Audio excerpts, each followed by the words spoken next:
We're just going to have one guest today, Shawn Tisane, WVUE TV, Fox 8. Of course, follows the Saints just like we do, covers the Saints. You can see Shawn and I always on the Fox pregame show on WVUE leading up to this playoff game as well. So we'll talk with Shawn.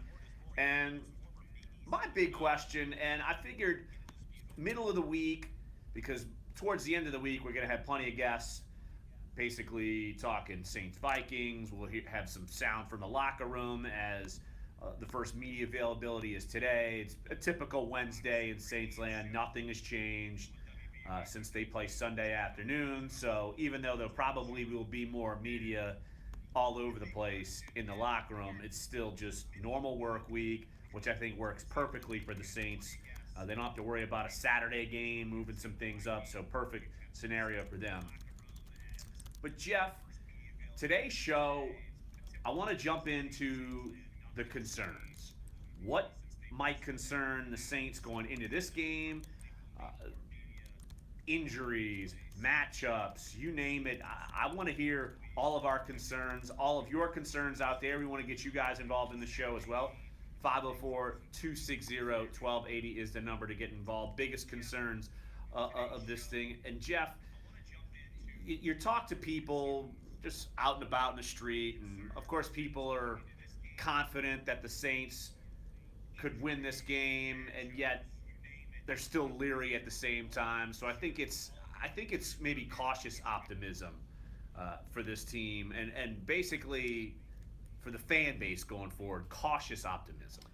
Yeah, I think they know that the Saints are underdogs for a reason. I mean, Minnesota's the prohibitive favorite right now to win the NFC, but look, the fact is, Case Keenum is the quarterback of the Vikings. I know he's played well all year, but he's never been in a game like this. And to me, that is the unknown factor. Just like last week, I felt like the opposing quarterback was going to be the key to the game. In other words, if it was good Cam, the Saints were going to be in a dogfight. If it was bad Cam, I think the Saints were going to roll them. We saw mostly good Cam in that game, and it was a dogfight. They had to win it at the very end. And I think this week the unknown factor is Case Keenum. I mean, what's he going to react like in this environment on this stage, in particular if they get down? And that could happen. And all of a sudden the Saints get a lead on them and they're down 10-0 or something. I think the pressure will invert and flip onto the home team, much like it does in an NCAA basketball tournament game when the top seed gets behind. And I think they could crack under that pressure. I think that's the Saints' best chance of winning, is seizing an early lead, taking that crowd out of it, and putting the pressure on the home team. Well, it's kind of the basis of my column that's on the front of the Times-Picayune and got published this morning on NOLA.com.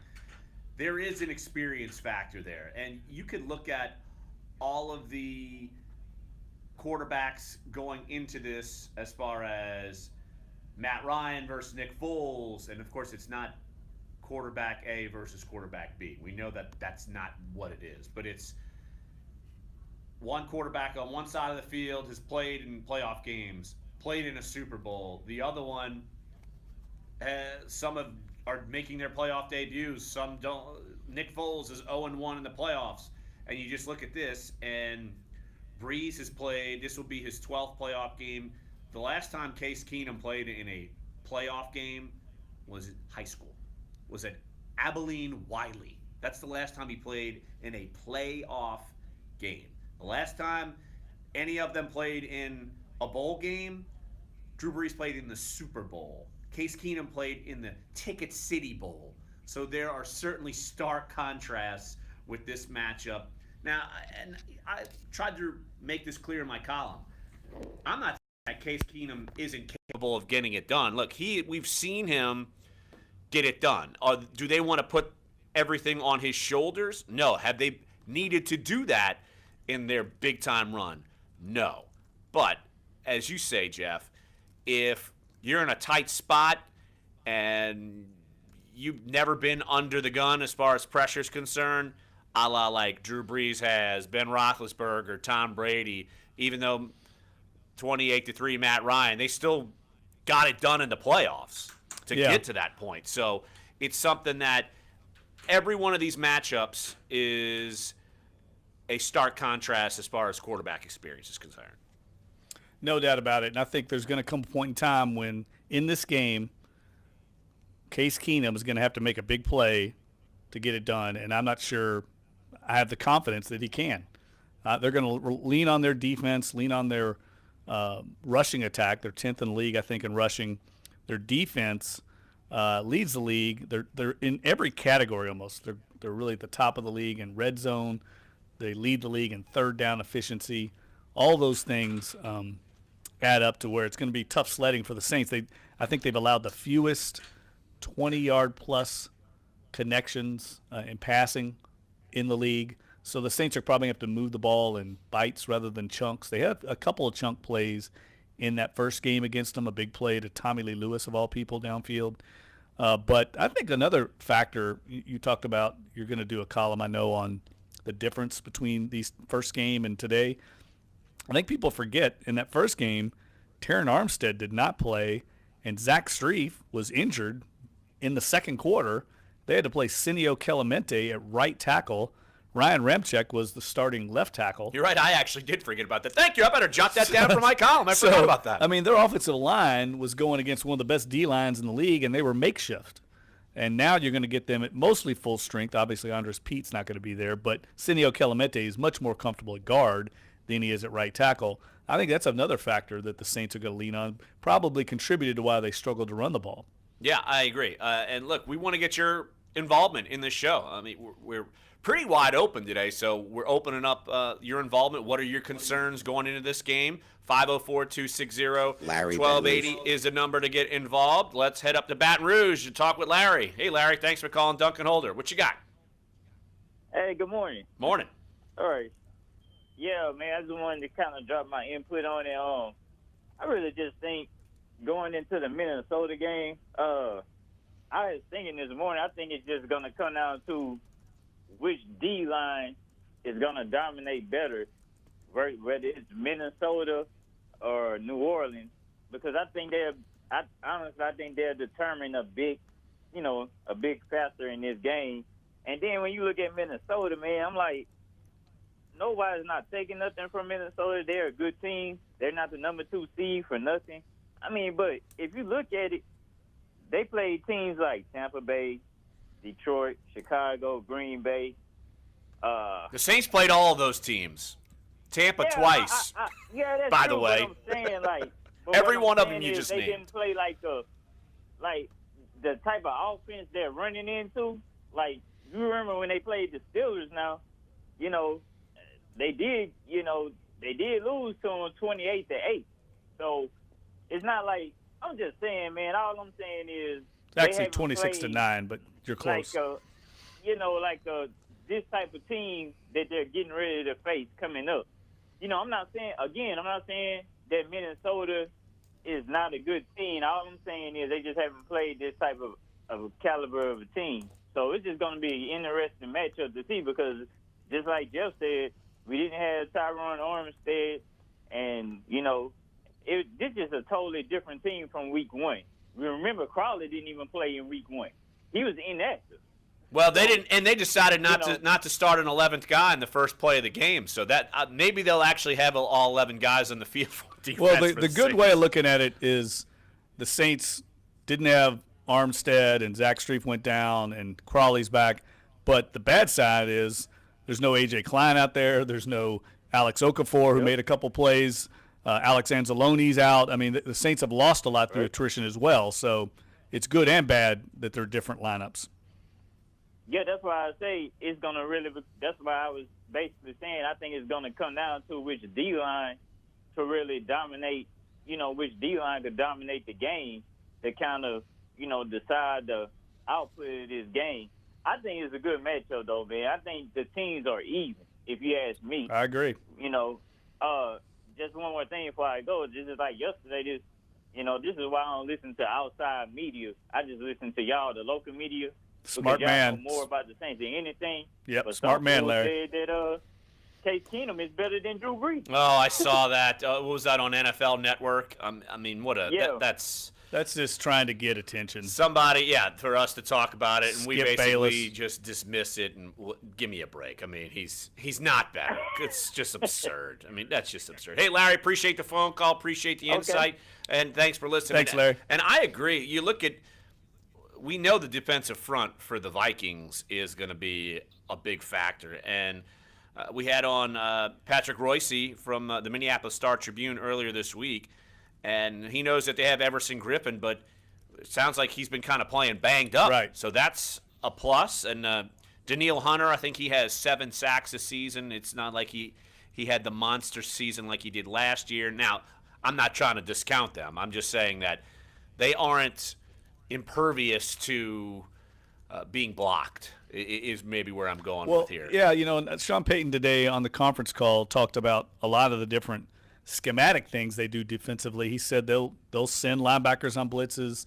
They will send free safety, Harrison Smith. They'll send their strong safety on blitzes. But when I watched that first game, I watched it again last night, they didn't blitz very much. Now, I don't know if that was just part of the game plan against the Saints, but they pretty much felt like they could get pressure with the front four, and for the most part they did. Linval Joseph had a good game against the Saints' interior line, and Senio Kelemete is going to get tested in that regard this week. But I really have a lot of confidence, and I think you do too, that Terran Armstead and Ryan Ramczyk can handle those matchups outside on the flanks against Griffin and Hunter. Now, they're probably going to lose a few, but I think for the most part the Saints should be able to handle the outside pass rush of those two guys. The difference in the Vikings defense and, say, Carolina is their secondary is so much better. They're not going to get this great separation the way they did against Carolina. It's going to be more of a, they're going to have to beat man-to-man coverage a lot of times, and you got a guy like Xavier Rhodes who can match up with Mike Thomas one-on-one. That's going to be an incredible one-on-one matchup. Yeah, Trey Wayne's on the other side of the field. So, yeah, I agree. It's going to be a bigger challenge. Why don't we take a break right here on the show, and in about 12 minutes or so, we'll talk with Shawn Tisane of WVUE TV Fox 8. We'll talk with him about Saints-Vikings. I'm curious to see, Jeff, going on later on, the injury report. We know Andres Pete's going to be out. Now, I'm wondering how healthy Senio Kelemete is, because he left temporarily that game against Carolina, and the Saints absolutely need him because their depth is already taxed as it is. And imagine if Terran Armstead goes out. And we've seen him leave games before, and to me, that's probably I don't even want to think about the that. number one concern in my head. That's a right doomsday now. Scenario. I don't know how the Saints can handle it. I really don't. So, look, we want your interaction, too. What do you think the biggest concerns are for the Saints as they take on the Minnesota Vikings? 504-260-1280 is the number to get involved. Also, later on in the show, look, we talked with Todd Grappini yesterday.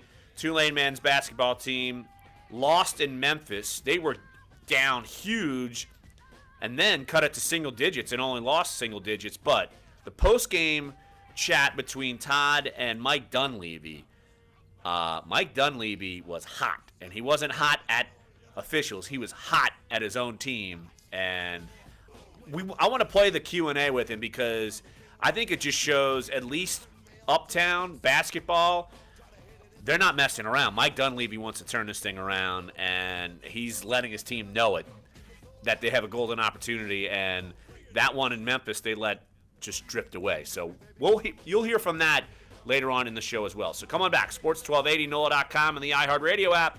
Dunc and Holder. Come, baby, come, baby, baby, come, come. Come, baby, come, baby, baby, come, come. You gotta give me lovin' and you gotta give me some. You gotta give me lovin' and you gotta give me some. Your shot at $1,000 now. Text the keyword. All right, we got a Vernon in Baton Rouge. Entry plus iHeartRadio info. Standard data and message rates apply. That's bank to 200-200. Josh Innes is moving to mornings. I am. We've ordered some extra strong coffee and took away his Bailey's Irish Cream. Josh Innes, morning 6 to 10. You get the point on Sports 1280. New Orleans. You're up before dark 30. You don't ask for medals or even a pat on the back. But if all your hard work is indeed its own reward, then consider the new Ram Limited Tungsten Edition as a bonus. Natura Plus leather seating, premium projector headlamps, suede headliner, packaged in the highly capable, hard-working truck you'd expect from Ram. Keep doing what you do, Elliott Wolf's going but to who the says you Browns? can't do it in a nicer truck? The new Ram I don't know Limited that guy, Tungsten, the Packers the most promoted. luxurious Ram No, truck I don't either. ever. Ram is a registered trademark of FCA Never heard US of him. Saw where LLC. Russ Ball kinda Whether got a you're making promotion. updates to existing Yeah, I was properties wondering or if he building got new construction, Yeah, he Lowe's got has like savings more- for pros more during our authority, Ready too. to It's like a Refresh three-headed event. monster Save up there. to $40 on American Standard toilets and save $10 on a Delta Brush Nickel 2-handle bath faucet, now just $39. Save yourself some time by ordering online at lowesforpros.com and pick it up at our Pro Desk. Faucet offer valid through 1/28/18. Toilet offer valid through 3/18/18. See store for details.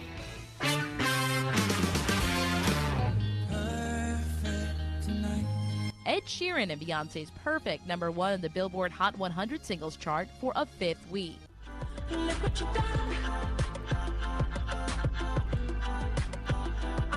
I'm a star boy. The Weeknd is ending his relationship with clothing chain H&M. The Starboy singer tweeting his decision after a photo went viral of a black child modeling a green hoodie that reads "Coolest Monkey in the Jungle." The Weeknd writing he was shocked, embarrassed by the photo, and deeply offended, so he'd no longer be working with the retailer that he's collaborated with on 2 collections. Gwyneth Paltrow is bedazzling fans with her newly announced engagement to producer boyfriend Brad Falchuk. Paltrow and confirming her engagement on the cover of her Goop magazine with a black and white photo of the two. They released a joint statement saying they feel incredibly lucky to be at this point in their relationship and life. Meantime, Lena Dunham and Jack Antonoff are over. Multiple news outlets reporting that the Girls actress and the Bleachers frontman have split after more than 5 years of dating. The decision reportedly amicable, and the two said to be on good terms, with a source saying they simply grew apart. Rod Stewart and Cyndi Lauper hoping to duplicate the massive success of their 2017 joint summer tour with a new run of 2018 dates. The trek includes 22 dates across North America starting June 25th at the Hollywood Bowl in Los Angeles and closing in Seattle on September 1st. That's entertainment. Jennifer Pulsoni, NBC News Radio.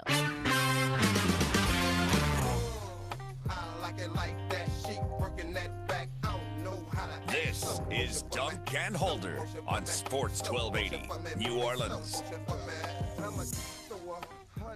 Welcome back, Dunc and Holder. What's your biggest concern going into the Saints-Vikings game, of course, on the Saints side of things? And, Jeff, I started talking about my concern as far as depth on the offensive line. And to get involved in the show, 504-260-1280 is the number to get involved. We'll hit the phone lines here in a second, but just want to kind of get my point across. The Saints, if you really take a look at their depth chart as of today, now that could change. They could easily put Andres Pete on IR and I assume add, say, Bryce Harris back on the roster because he would be the guy bouncing back and forth. But as of, like, right this second, they don't have a backup tackle. It would be you'd have to put Senio Kelemete as a tackle and then put Josh Laribius at guard. And that, to me, would be a major concern if anyone went down at this point on the offensive line. But don't you think that's a kind of a foregone conclusion, that move?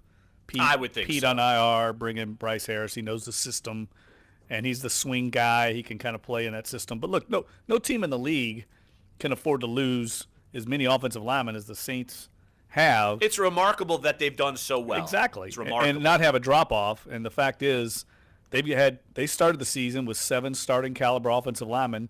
They're down to 5 now without Streif and Pete. They really can't afford. Josh Laribius and Bryce Harris are solid backups, but they're not the level of those starters. No, let's hit the phone lines. Let's go up to Baton Rouge again. Vernon. Hey, Vernon, thanks for calling Dunc and Holder. What you got, bud? Hey, I was just wanting to comment on the offensive line. Sure. I think that might be our biggest strength going into this game because nobody's talking about Max Unger when he came back. That was he hadn't played the whole preseason. He had a surgery, and he wasn't at 100%. They were down. I mean, they still protected Breeze pretty well with an offensive line that was just pieced together. Yeah, good point. I think that's going to be a strength this time around. And I don't think they have anybody that can match up with Kamara out of the backfield. And if they try to just put a safety on him, it's going to weaken the rest of their coverage or their ability to stop the run. Hey, Vernon, appreciate the call. Those are some great points. Look, Unger, look, we're going all the way back to week 1. It's like it's so far back in our rearview mirror that we forget that you're right. They've never played a snap with Max Unger with that offensive line. Larry Warford never played with Max Unger a live snap until that game because they didn't play together in preseason. Ryan Ramczyk, it was his first game in the NFL, and he wasn't even starting yet, right? Because Armstead, he had to play because Armstead. Yeah, no, he started left tackle. He had to start. But yeah, it's been such a mishmash, and I do think the fact that the Saints are so used to playing musical chairs at this rate, they basically assume it's going to happen, and they're always ready to go. And we were talking outside of the show yesterday with our boss Mark Lorando, and we were talking about how Senio Kelemete, I'm pretty sure he's going to be a free agent, and some team could sign him and he could start for any team and be a solid starter right away. I think he's elevated his play over the last year or two. Yeah, Streif told me that like a year ago that Senio Kelemete would start for 80% of the teams in the league, and I think he's right. When he comes in the game, there's no real drop-off. Now he's going to get tested for sure by this defensive line, but I think the key for the Saints offense is going to be trying to get some kind of running game going. They didn't do it last week against Carolina because they stacked the box. I'm not sure Minnesota feels like they have to do that, but Minnesota is so much better on the back end that if the Saints can't run the ball, I don't think they're going to have great success going downfield passing. They're going to hit their shots. They always do. But when you got Xavier Rhodes and Harrison Smith and Mackenzie Alexander and Trey Waynes, I mean, those guys were all first-round, second-round draft picks and all performing at a high level. They're just much better than Carolina, and that's why they're number one in the league in defense. There's no weaknesses. The second level has Kendricks and Barr. I mean, those guys are Pro Bowl level players. It's going to be tough sledding. There's no doubt about it, but they've got to be able to maintain balance, or else Drew's going to be in those third and long, obvious passing situations, and that's fraught for potential disaster. Yeah, you can't run it 22 times and only get 40 yards. I mean, you just can't do it against this team. You're going to have to be more successful. And I would tend to agree with you, Jeff, though, that they would rely on their defensive line and their linebackers as opposed to really throwing the safeties in there. They probably lean on those guys a little more, knowing that they're capable of stopping that. And yet, look, in the first segment, we're talking about how they haven't seen this Saints offense. And I think that's true, too. They have not seen this Saints offense. No Drew's doubt. more comfortable with Ted Ginn. Of course, Michael Thomas has been on fire. Alvin Kamara, he received the fewest snaps of the running backs on the Saints in week 1. Like, it was Ingram and Peterson, and then Kamara was kind of an afterthought. Well, I was just looking at it. He got 31 snaps. I mean, that's not bad. You know. Well, they had to do it at the end because they were passing, and so they were putting him in there. But now Kamara is more of a focal point of the offense. No doubt about it. And, he was returning kicks in that game, too, which I thought was interesting. When I went back and watched the game, the week 1 game, just some things that stood out. Obviously, the red zone offense, we've talked about that. Sean Payton talked about that today, about how they've got to score touchdowns. He said it was very similar to what happened with Carolina against the Saints on Sunday. Carolina moved the ball, but the Saints held them to field goals. The Saints had some struggles down there. They had a holding call, I think, on Andres Pete that kind of stymied one drive.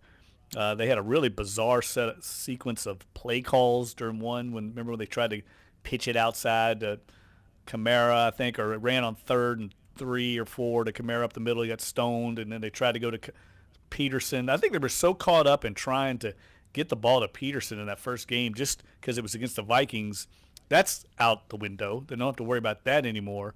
But also think, look, the Vikings are 3rd in the league in red zone defense. They're number 1 in the league in goal line defense. They're number 1 in the league in third down defense. So, I mean, there's a reason that you're struggling against them. That doesn't sound all that uplifting, Jeff. I'm just saying, you have to look at both sides, and Minnesota contributes to that because they have guys like Pro Bowl players that can match up with some of the Saints' Pro Bowl players. So it's going to be a great matchup. There's no doubt in my mind, the more I look at this game, the more fascinating it gets and the more even I think it gets, the more I really think the Saints can pull this thing off. And I'm leaning toward them. If we do our picks I'm hinting here, but I'm leaning toward the home team. Wow. Okay. Home team being this home team. As in New Orleans. Yes. Like Sean Payton home team, like Yes. the book. I know that it probably defies logic going up there. This is a place where the Saints historically have struggled. We talked about it yesterday. 3-13 all time in the Twin Cities. Now I use Twin Cities because they used to play in Bloomington back in the day, which is a suburb.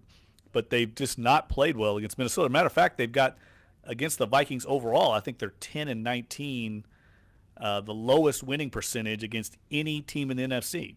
So this is a franchise they've historically struggled against. They've done better with Breeze and Peyton like they have for the most part, but going up there has not been easy. Let's take a break right here on the show. We get back.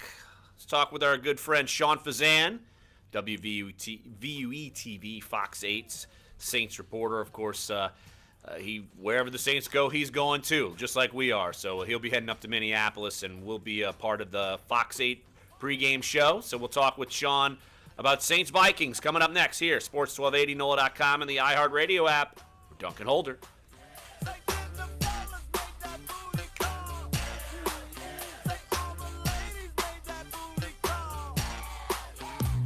Maybe we should get the Sean Payton song. Can you get that, Dave? Is it like? Come again? Can I get you the Sean Payton song? Can we play that? I guess. Where is it? I'll find it. Shelby. I'm gonna email it to you. Is it street legal? Yeah, that's to say that it's on all over like social media. That don't mean it's social street media legal. isn't patrolled by the FCC. Tomorrow, we'll see temperatures. My taskmasters are very strict. And climbing into the low 70s for highs. It does look like the best chance for rain comes tomorrow night and into Friday as a cold front moves through the area. From the Fox 8 Weather Center, I'm meteorologist Shelby Latino. Have a great day. Dornax Food Center is your game day Overwhelmed headquarters. by Order rap delicious song party platters, named sides Yeah, he and didn't dips, have much plus to find say. He great just deals goes on one of the overwhelmed. widest selections Got a of beard wine song, and same spirits week, around. 2 weeks or something. Game day essentials, yeah, they got that at Dornax Food Center, 710 Veterans in Metairie. Americans are always on the move. They're in the car, or at the office, or working around the house. Americans refuse to sit still. So how do you connect with all those moving targets? Easy, pleasant, with radio. Sure. Radio reaches 93% of wasn't being Americans like a jerk, every but he week, was like more than Google, in a Facebook, hurry. and even Right, television. yeah. Because, hey, who has time to sit and watch TV? So when you want to connect with all those constantly moving adults, teens, and millennials, get to iHeartMedia.com and put AM/FM radio to work for your company. The 4 for $4 from Wendy's has a lot of fans because it's a deal that gives you a sandwich plus 4 Here, nuggets, a it's on small our- fry, it's on- and we got it on our drinks, site. all for just $4. But now the 4 for $4 has more variety than ever with 8 sandwich choices. I'm loyal to the double stack. I'm Junior Bacon Cheeseburger through and through. I pledge myself to We the don't have, crispy like, chicken sandwich. I'm loyal Parental to advisory. my hunger. Whether you're Well, loyal that's a to good one point. sandwich Does or it? all I don't 8, know. I the doubt Wendy's 4 for $4 has a sandwich for you. So try them all and pick your favorite. Now that's deliciously different. At participating Wendy's for a limited time. Offer not valid in Alaska and Hawaii. But NFL fans amped for the divisional round of the playoffs this weekend. A busy day off the field across the league Tuesday. John Gruden is back as the head Ran coach yesterday. I didn't of realize the it ran Raiders. yesterday. I feel unfinished business. I also feel a lot of loyalty. I feel a lot of responsibility. Gruden telling Raider Nation at yesterday's news conference he'll do everything he can to get this team on the right track. He previously roamed the sidelines for the franchise from 98 to 2001. He's improved This his deal dance reportedly moves worth since around Atlantis. $100 million over 10 seasons. Former Chiefs offensive coordinator Matt Nagy named as the 16th head coach of the Bears. Meanwhile, the Carolina it's Panthers not a long firing song. longtime No. offensive coordinator Mike Shula and quarterbacks coach Ken Dorsey Tuesday. In the NBA, the Heat's James Johnson putting his well-known MMA fighting skills on display. He traded 10 seconds. Okay. Jabaka We got last Shawn night in the third quarter. Tisane. Both players. Oh, shoot. The Heat won that game 90-89. That's sports. Jay Corwin, NBC News I don't think Radio. there's anything dirty on there. We'll probably do it.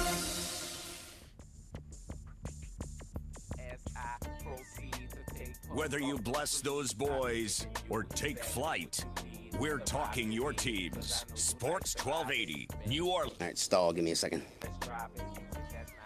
One thing I'm not concerned about, as I was, say, maybe back in 2012, Jeff, are Sean Payton's dance moves. They've significantly gotten better the older he's gotten. I mean, now that there's this rap of Sean Payton, what is it? Like, instead of do the Dougie, it's like do the Sean Payton. Yes, Shamar Allen recorded it All right, we got him. Put the YouTube video up of him dancing, and it's caught fire. Let's put it that way. It's better than when he was dancing and Atlantis. Caught at Atlantis in the Bahamas and then flipped off whoever was recording him. Yeah, he caught TMZ. It ended up on TMZ for about half a day, and then it disappeared. No, it didn't. I watched it yesterday. No, but it's different. It's not the full video. Like that first video was like full scale. I think this is like cut up little. Well, TMZ cut it up, and it's on YouTube. Yeah, you can me. find it. You can find it. That's classic Sean Payton. I think that. Let's just put it this way. I think he's a little inebriated in that video dancing. I'm just guessing. So was I a week ago and had to shave my head. And, exactly. I'm not judging anybody. I'm just saying there you go. His movements were there you go. a little shaky. Exactly. So join us right here on the show, Shawn Tisane, WVUE TV, Fox 8. Sean, are we going to do the Sean Payton dance while we're doing the pregame show up in U.S. Bank Stadium? I think we should. We should practice. Oh, man. You put me on the spot there. Well, if it's you and me, we could both look like goobs. We could break out a broom. We could do whatever. Hey, man, watch me. I got some moves, so I don't know. I don't know if I look that bad. We'll see, though. We'll have to let the audience wait and see on that one. We may have to have a local media dance-off, because I think I could contend for the title. You got to be out of your mind. I'm Herbie pretty sure I could. Teope, we all know Herbie Teope would win. Herbie Teope, I'll take that challenge any day. Have you seen him break dance? Well, I'm not talking about break dancing. I know he can break dance. What is that, 70s? Let's just get out there and see who can dominate on the dance floor. I would be the one turning around at the camera and flipping it off like Peyton did in the Bahamas and Atlantis. But, Sean, our question today, what's the biggest concern for the Saints going against the Vikings? You could probably point at a bunch of things, but for you, if you had to point out one aspect, what's the biggest concern for the Saints going into this game? I think it's pretty simple. Minnesota has more healthy bodies, right? I mean, the Saints, they've been doing next man up all season, and you just wonder as the games get tougher and tougher, how much longer can they do that? I think that directly impacts your depth. Now, obviously, with Andrews Pete being out, who is, in my opinion, the best pulling guard in the NFL. When he comes around the corner on a run play, like I said before, he runs with bad intentions. He's looking to maul somebody, and to not have that certainly hurts an element of your game. But I think it impacts your depth. And when I look at these rosters, the Vikings and the Saints, I think it's fair to say that the Vikings have the deeper roster. Injuries have a lot to do with that. The Saints, though, I feel like have a few more, I guess you'd call them frontline stars, if you will. Just higher end in terms of star status or bigger plays. Thomas, Kamara, Ingram, Breeze, Jordan, Lattimore, those guys. So I think it's intriguing because there's a little bit of a yin and yang there because I think the Vikings are the deeper team, but I think the Saints have better stars, if you will. Sean, what do you think Case Keenum, how do you think he's going to react to this game? Do we even know what to expect from this guy? I think it's easy to discount him because he's been a career backup, but there's no denying that he's won some big games this year. I mean, they went to Atlanta and won on the road. They've beaten some good teams with him at quarterback. I'm just curious to see how he reacts, though. They've had 2 weeks to think about this game. They've been off. We saw the Rams were a little rusty last week. I'm wondering if the Saints can get a lead on them early on, if maybe the pressure will flip to Case Keenum and the Vikings. That's the great unknown because we've been waiting for Case Keenum to kind of come back down to earth pretty much all season, and he just hasn't done it, right? I mean, right. I think what's happened there is a guy that started off with a let's not make mistakes type mentality. And as the weeks went on, he got a little more confident, gained some more chemistry with his receivers. And now, he's a game manager that can make a throw or two in a timely situation that can help his team win. But as you know, the playoffs are a whole different animal. And he is up until this year, a career backup. I didn't realize he was almost 30 years old. I felt like he just got in the league, but he's almost 30 years old. So he's been around for a while, but still, it's a whole new ball game in the playoffs. That's the great unknown. And I'm very curious, what does Dennis Allen throw at him? Because if we're being honest, and it's hard to go back to that Week 1 game because it was so different, but I honestly thought that was Dennis Allen's worst game as a coordinator. I heard you earlier in the show talking about the 10 guys on the field on the very first play of the season. There were a couple other mix-ups at the end of the half, if I recall correctly. Some personnel mistakes in terms of who was starting, who wasn't. So I'm very curious. Clearly, Dennis Allen has learned his lesson, but I'm very curious, what does he throw at a guy like Case Keenum playing his first playoff game? Because all those things matter, and it's it's do or die when you get to the postseason.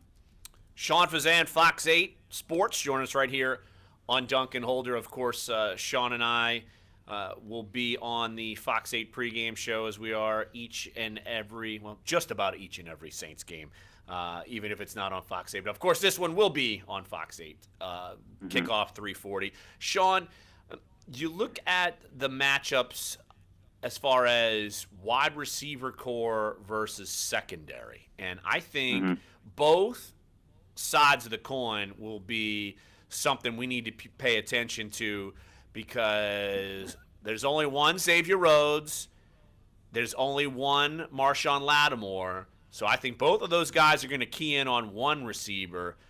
I'm just curious to see what happens, say, if Drew Brees has to go elsewhere outside of Michael Thomas, and I do think that the Vikings have an advantage because they've got a second good Pro Bowl caliber receiver, whether you're talking about either Stephon Diggs or Adam Thielen. Just your thoughts on those two matchups, wide receiver core versus secondary.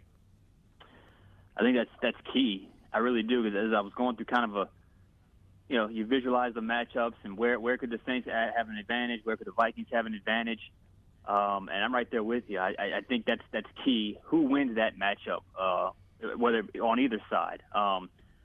Who takes, does Michael Thomas step up? And I tell you, this would sure be a nice time, man. We've been waiting for it all year. Willie Snead to have a Willie Snead type game, right? I mean, a great unknown for the Saints. If you're Vikings watching film, 83 hasn't been in sight for quite some time. It'd be a great time for him to step up, but obviously you can't necessarily count on that. But yeah, I think the Minnesota Vikings give you that extra dimension to guard, because you have, Thielen and Diggs. Whoever you choose to say, okay, we're going to take this guy away, the other one can still kill you.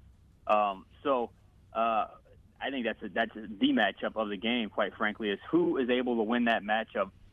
What team's wide receivers beats the other team's secondary, because I think it's, we don't know yet, but you saw what the Panthers did by taking away the Saints running game, and they dared Drew Brees to be great. He was great, and he had to be great. And this week, I think, at least in the Saints' case, when they face the Vikings, that secondary is a little bit better than the one they faced last week. So that'll certainly be the interesting matchup to watch. And if they can get someone to win those matchups, then I think they have a good chance. I'm curious to see this coaching matchup, too. I think Sean Payton and Mike Zimmer, they know each other well. They coach together. And this just feels to me like a game of X's and O's. I know you mentioned Dennis Allen. I think that's a great point about what he's going to do. But I'm also curious, when the Saints get to the red zone, they struggled X and O's wise in that opener against that Zimmer-led defense. And I really think it's going to be a similar thing that happens this week. Can the Saints draw up something to score touchdowns as opposed to kick field goals? Because we all know in the first matchup, Shawn, they were 1 for 4 in the red zone and had to settle way too often for field goals, and that's not going to get it done this week. Well, as we saw last week, right? I mean, first 4 scores for Carolina, that was field goals instead of touchdowns, and I think that clearly was the difference in the game. If you talk about the Saints defense, bending but don't break. But on the Saints side of the ball, absolutely. What they do inside the red zone will certainly be a huge factor in this game. And can Sean Payton sort of find a way to navigate what is a very tight area of the field? And, but in week 1, I don't think they necessarily knew what they had in Alvin Kamara, so I think he'll play a big factor. Certainly you'd love a big tight end in that situation. They haven't had a consistency there, at least down the field. I know Josh Hill had a great game last week, but still, from an overall consistency standpoint, that position has been lacking a little bit. So, absolutely, I think the chess match between these two head coaches, who are very prominent on their side of the ball, Sean Payton's offense, Zimmer's defense, I think that'll be the telltale sign of the game. I mean, red zone offense versus red zone defense, and who scores more points obviously is a given. But do you score those touchdowns instead of field goals in that red area? Shawn, one more, and we'll let you run. Shawn Tisane, Fox 8 Sports, joining us right here on Dunc and Holder. I think the underrated storyline might be the kickers. Kai Forbath got the boot for Will Lutz, and Sean Payton basically admitted to Forbath, look, this could blow up in my face if I don't pick the right guy. I'm just going to give it a whirl. And Will Lutz is banging 57-yarders, and Kai Forbath, I don't know. I still think he's Kai Forbath. How much confidence do you feel like the Saints have in Will Lutz going into this game? Yeah, I think Will Lutz, if I'm not mistaken, is 12 of his last 13, and he just booted a 57-yarder. And I thought that was a very underrated decision by Sean Payton last week. The confidence to go with that kick, because if he doesn't make that kick, I believe that made the score 24-12. All of a sudden, it's 21-12, and Carolina has great field position, right, that it could have, swung momentum back to them in that second half. So, and I had kind of forgotten about the Kai Forbath storyline until I saw the article in the Minnesota paper yesterday, and I was like, wow, that's true. Sean Payton basically gave the job to Kai Forbath over Connor Barth, and then called him back the next day and said, look, I'm sorry, we're going to go with Will Lutz, who, we all had to Google who Will Lutz was. None of us knew who he was. And obviously, I think that move, while bumpy his first season, has started to kind of pay dividends this year. And I think from a confidence standpoint, Lutz is as confident as he's ever been. And I think Payton is as confident as he's ever been in Lutz. And Forbath's a guy who's, he's hung around the league for a while. But if you ask me who has the advantage in that matchup, I'm going to go with Lutz just because I think he's got the stronger leg, and that can mean all the difference in the playoffs. Shawn Tisane, Fox 8 Sports, right here on Dunc and Holder. Of course, you could check out. What time's the pregame show start on Sunday, Shawn? It is from noon to 3 again. So plenty of Saints talk leading up to the Saints-Vikings matchup at 3:40 on Fox 8. There you go. All right, Shawn Tisane and all the crew over at WVUE will be all over it, just like they were last game. Shawn, great insight. Appreciate it, as always. And, heck, I'll be seeing you, this afternoon? So yep. Won't be See too you guys far soon. away. Thanks, bud. All right, Shawn. Thanks, Shawn. Great insight from Shawn Tisane right there from Fox 8 Sports. Why don't we take a break right here on the show? And if you want to get involved, you can. We got open phone lines, no guests the rest of the way.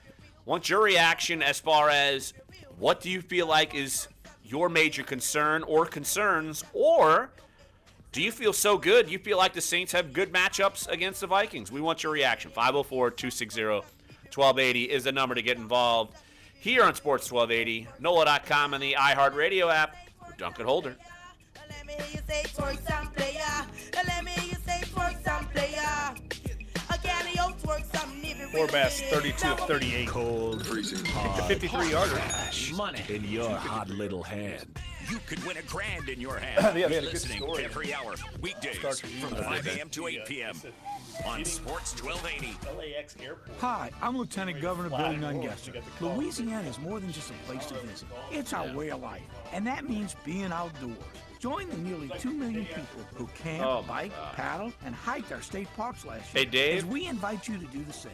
No, Dave's gone. Oh, he gone. Something to offer. He gone. Is there any way To you paddle in can Fontainebleau, to explore start the emailing ancient me and mountains of Jeff Hobby Point the World Heritage Site. podcast, So fill up your just car and hours 1 and staycation 2, right because here I can't in our tell home, you how Louisiana. many If people have asked us youth or like high what's school wrong sports, with our Positive SoundCloud Coaching and Alliance has iTunes answers. page because we PCA, a haven't national nonprofit uploaded. organization. Huh. Okay. Yeah. I mean, it shouldn't be a problem. Okay. Parents, Yeah. If we could student just do athletes, that and administrators. daily, Visit and we can start uploading. It's we have to upload it onto there. Okay. Coming So along we these and we days, can't the pull it entire off of planet is iHeart. doing about as well as it can. That's weird. You should be able to. We can't. We can't download it off. I don't see a download off iHeart. Unless I'm wrong. Yeah, no, there's a way, because I've had to do that before, where like I had to edit a show and I forgot to put it in my Dropbox, and so I went to iHeart, downloaded the show, and edited it. Energy. Yeah, because it's been constant, and it's like Yeah, I think you might have to create an account or log in or whatever to get the download deal, because that's what I'm doing right now for due to Sean Payton. I don't have a SoundCloud account. Right. Okay. So I need to I don't know what to do. But regulators said no. Perry's proposal was pay? met with a fierce battle. No. iHeart is it's a free download and a free subscription, all that stuff. If you want to, you can pay, but you don't have to. A woman is suing a Denver loan firm in 1 minute. $5 million in damages because of robocalls. Tenley Hardin's suit claims Cash Fund Incorporated violated the Telephone Consumer Protection Act. That suit seeks $1,500 for each person who received solicitation calls, even though they were on the National Do Not Call list. A host of new electronic gadgets on display this week at the Consumer Electronics Show in Las Vegas. A big focus this year is on the home. In the kitchen, SmarterWare's containers and bag clips track the freshness of your food, texting you to eat it before it goes bad. And Whirlpool taking it to the next level too, scanning the groceries in your fridge and suggesting recipes based on those ingredients, and sending it to a new smart oven that preheats automatically with instructions on how to make dinner. For those concerned about their fridge getting hacked, we have a number of controls to make sure no one who does hack it can actually do anything damaging to your home unless they actually physically touch the appliance. NBC's Jolene Kent reporting Consumer. All right, coming back. Okay. You got a Jason in downtown. Okay.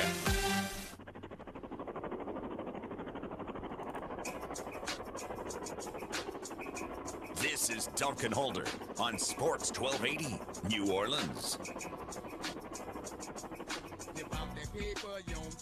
Welcome back to the show. 504-260-1280 is the number to get involved. Dave, I know you were telling me who the guest, who the next caller is. And Jason. Of course, I zoned Downtown. out. Jason downtown. Sorry for zoning, Dave. Jason downtown. Thanks for calling Dunc and Holder. What's up, Jason? First of all, I want to say it must be Cash Money Wednesday, man, because y'all bringing me back to these classes, man. I sure appreciate it. It's Wobble Wobble Wednesday here on Dunc and Holder. That's how we do it here on the show. Okay, well, I was calling because I had went back and looked at the game, and I was wondering how many snaps did Devontae have because he was getting beat all over the place. And I think that with better cornerback play, we have a better chance of winning that game. So I know it's a lot of touchdowns and a lot of open passes came on his side of the field. Devontae Harris, how many 44. snaps did he have? He had 44 of 65. So he had 44 snaps? Yes. And so he played 65% of the snaps. 68 to be exact. So yes. I'm willing to bet he will play 0% of the snaps. So, Jason, I don't think you're going to have to lose sleep over that. Yeah, I don't think so either because I noticed they moved the ball. We moved the ball. The offense moved the ball well, but just in the red zone, it was like the reverse of the Carolina game because we were kicking a lot of field goals instead of scoring. And that's how it kind of turned out. Actually, 28, 29, to 19, whatever time the score was. Yeah, no, that's spot on. And look, I think, as I mentioned earlier, though, A.J. Klein, he played 100% of the snaps. He's out. Okafor played 83% of the snaps. He's out. Anzalone, 74%. So they've had to make some adjustments to the losses, but I don't think they've lost the two main alpha dogs on the defense, Marshawn Lattimore and Cam Jordan. As long as they've got those guys, I think everybody else can kind of fill in and play their role on defense. Well, that's all I have. I appreciate it, guys. Y'all have a good one. All right, Jason. You too. Appreciate the phone call. And Jeff, how much do you think, and it was talked about, you talked a little bit about it with Shawn Tisane, and Mike Zimmer had a funny quote about comparing Zimmer with Sean Payton's demeanor or just coaching style. And Mike Zimmer simply said, Sean's just a little bit more outgoing than me. And that was it. Yeah. If you've dealt with Zimmer, he's very much a no-nonsense, matter-of-fact guy. I like Mike Zimmer. I do too. And you know, he and Sean Payton coached together with the Dallas Cowboys. And Mike Zimmer's son, who's on the Vikings staff now, was on the Saints staff when they won the Super Bowl. I'm not sure how many people know that. His son was the assistant linebackers coach. So when the Saints beat the Vikings in the 2009 NFC Championship game in the Superdome, Mike Zimmer was in the crowd. He was watching that game. He was in New Orleans that weekend to watch his son. So he was kind of a closet Saints fan, I guess you'd say, pulling for his son, who got a Super Bowl ring. I don't know if he was a closet Saints fan because he was still, well, I guess. Well, he wasn't with the Vikings. He was on the Bengals maybe at that point? I think he was with the Bengals, yes. So, you know, He was probably pulling for the Saints in that regard. But I noticed when he spoke to the Minnesota media this week, he said he was completely neutral. He wasn't going to say anything wisely against the Vikings. But people have to remember the Vikings, as much as Saints fans have suffered over the years, the Vikings fans have suffered more. They've been to 4 Super Bowls, lost them all. That's tied with the Buffalo Bills for the most losses in Super Bowl history. And they've also had the heartbreak of playing 2 NFC championship games where they lost in overtime on a field goal. both to the Saints and to the Falcons. The old Garrett Hartley rule. That's why the overtime rule got changed. Yes. So, I mean, think about that. That's some major heartbreak. And that's why Vikings fans, I think there's this undercurrent of anxiety because for so long they've gotten close and then only had their hearts broken. And look, I know that has nothing to do with the current team, the coaches, players, but the fan base certainly feels it, and the city of Minneapolis feels it. And you could try to ignore, quote unquote, the noise, basically what fans say, social media, what we're reporting, what's out there on ESPN, you name it. It's almost impossible to do that. You've got to just learn how to deal with it more because it's so in your face, so much different than what it used to be. And players know there's angst. They know it. The coaching staff knows it. Now, ownership definitely knows it. Like Ziggy Wilf, I'm sure he's probably, if it's a tight game, he might pee his pants for all I know, if it gets down to the wire. But, because he's so nervous and freaking out. But they, even though they're not directly involved in it, it's not like Adrian Peterson's still on the roster having nightmares about fumbles. Brett Favre's not out there having anxiety because he threw a pick to Tracy Porter. But all those fans who's followed that team, all those fans who's watched those games, they're there. And you could feel that nervous energy just like we did in the Superdome in that NFC title game. You could feel the nervousness. No doubt. With the crowd and just the murmurs. And it's like, oh, my God. You could tell everyone's, like, freaking out. If it gets tight this week, I think maybe that could be a factor, and you're right. The Saints have to get out to a lead early. They can't. Don't play this cat and mouse. All right, let's linger around. They've got to get out to a lead early. You know, and we've covered Sean Payton through his entire tenure here. We know how he's going to coach in this game. He is going to put the pedal to the metal and be aggressive. That's the way they went into San Francisco a few years ago in the divisional round. They got behind early, but, man, they came out throwing haymakers and got back in it. He's going to do everything he can to get a lead early and put that crowd, on its hands. Hour number 1 is up. Hour number 2 is on the way. What's your biggest concern for the Saints going up against the Vikings on Sunday, NFC divisional round? Also, we're going to hear from Mike Dunleavy after Tulane's loss at Memphis last night. Some interesting message for his team because he feels like they should have been in this game, and they're playing well, and we'll hear what he has to say, his chat with Ty.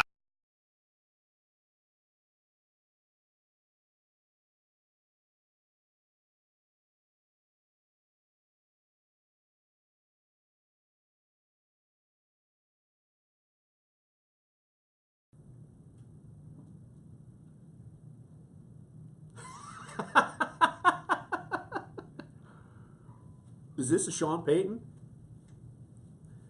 All right, Dave. All right, I have an account. How do I download off of iHeart? All right, I have an account. I already have an account. How? I'm on the computer. Do I need to be on the phone? Okay.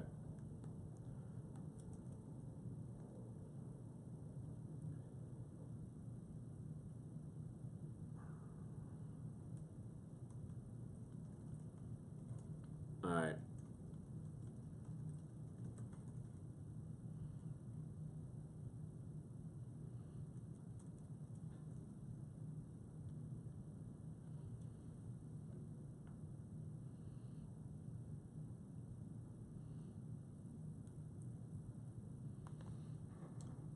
Somehow it went off the air. 280 800-457-3280. WODT WNOE FM HD2 New Orleans. Listen on the free iHeartRadio app. Search Fox Sports Trending now. Cleveland Browns making a splash today. They're hiring Packers Director of Football Operations Elliott Wolf to be their assistant GM. All right, damn it. What's that? Well, I'm trying to log in, but so many people use this computer, it's not letting me log in onto my account. Hold on. Offensive coordinator Darrell Bevel after 7 seasons. Someone called the Panthers Carolina Panthers interviewing North Turner for their offensive coordinator vacancy after firing Mike Shula. The Chargers have agreed to new contracts with offensive coordinator Ken Wisenhunt and defensive coordinator Gus Bradley to keep them with the team. And the Packers fired Dom Capers, but they are in talks with Mike Pettin to become their new defensive coordinator. And the Seattle Times is reporting that Georgia quarterback Jacob Eason, who was supplanted by Jake Fromm, is expected to transfer to Washington. I'm Deb Carson. Ethiopia. Come on. I'm not dancing. Attention all women who have been diagnosed with ovarian cancer. In February 2016, Johnson & Johnson baby powder was ordered to pay $72 million by a jury to women who died of ovarian cancer after 35 years of using the talcum baby powder product. Multiple studies show women who have long-term use of baby powder products with talcum for feminine hygiene can increase the risk of contracting ovarian cancer. If you or a family member has been diagnosed with ovarian cancer and used Johnson & Johnson or Shower to Shower baby powder prior to the diagnosis, call Talcum Baby Powder Helpline today. 800-457-3280. You may be entitled to substantial compensation. The consultation is free, and you'll pay nothing unless there is a recovery in your favor. If you or a loved one use talcum baby powder-based products before being diagnosed with or died from ovarian cancer, call Talcum Baby Powder Helpline today. 800-457-3280. 800-457-3280. 800-457-3280. Message and data rates may apply. Bring an A game. Oh my gosh, that's Frank Thomas. No. Yes, that's him. Go ahead. Excuse me, are you Frank Thomas? Yes, I am. I bet you get recognized a lot. I was a pretty good ball player. You were?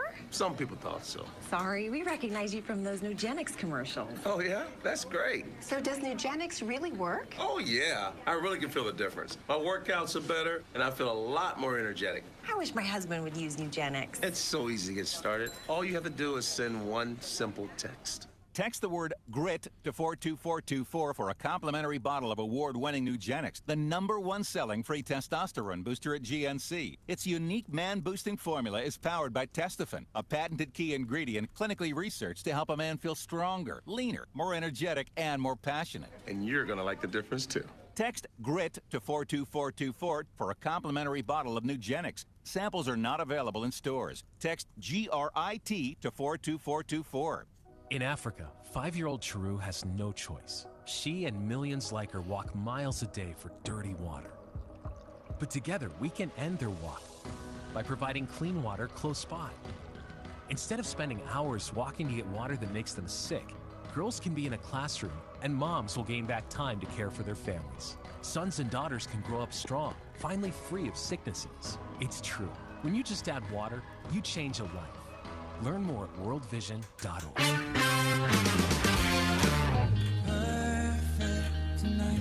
Ed Sheeran and Beyonce's Perfect, #1 on the Billboard Hot 100 singles chart for a 5th week. Look what you got. I'm a star boy. The Weeknd is ending his relationship with clothing chain H&M. The Starboy singer tweeting his decision after a photo went viral of a black child modeling a green hoodie that reads "Coolest Monkey in the Jungle." The Weeknd writing he was shocked, embarrassed by the photo, and deeply offended, so he'd no longer be working with the retailer that he's collaborated with on 2 collections. Gwyneth Paltrow is bedazzling fans with her newly announced engagement to producer boyfriend Brad Falchuk. Paltrow confirming her engagement on the cover of her Goop magazine with a black and white photo of the two. They released a joint statement saying they feel incredibly lucky to be at this point in their relationship and life. Meantime, Lena Dunham and Jack Antonoff are over. Multiple news outlets reporting that the Girls actress and the Bleachers frontman have split after more than 5 years of dating. The decision reportedly amicable, and the two said to be on good terms, with a source saying they simply grew apart. I love this look. Rod Stewart and Cyndi Lauper hoping to duplicate the massive success of their 2017 joint summer tour with a new run of 2018 dates. The trek includes 22 dates across North America starting June 25th at the Hollywood Bowl in Los Angeles and closing in Seattle on September 1st. That's entertainment. Jennifer Polsoni, NBC News Radio. 15 seconds. From your first sunrise. Yeah, I don't think there's a way to download it. The podcast. Well, I just did it on my phone. I can download it on my phone, but I can't do it off the computer. Yeah, let me see. I'm logging in now. I just. All right, here we go. Taxpayer expense. Yeah, we'll get it together. I'll let you know. All right.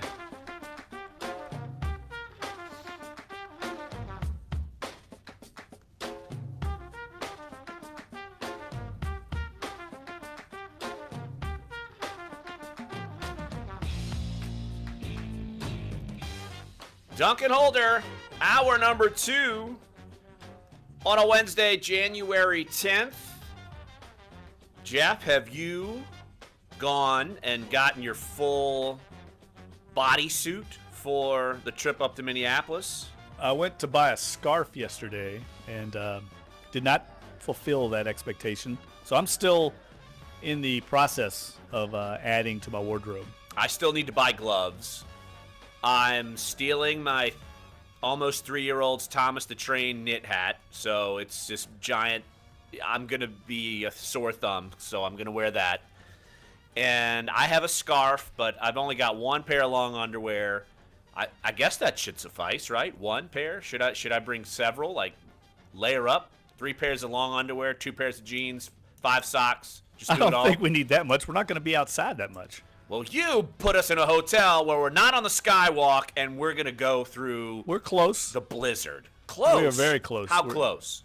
6 blocks away, and we should be able to walk through skywalks. Excuse me, what? 6 blocks? I think that's right. We have to walk on the street in the blizzard for 6 blocks. Well, I'm not sure it's a blizzard. I think it's cold. Cold, blizzard. I'd rather it be 28 and snowing than negative 18 and clear. So you are going to have to make us walk through the actual streets. I'm getting the exact distance. It is... I'm going to cry like a baby. Half a mile.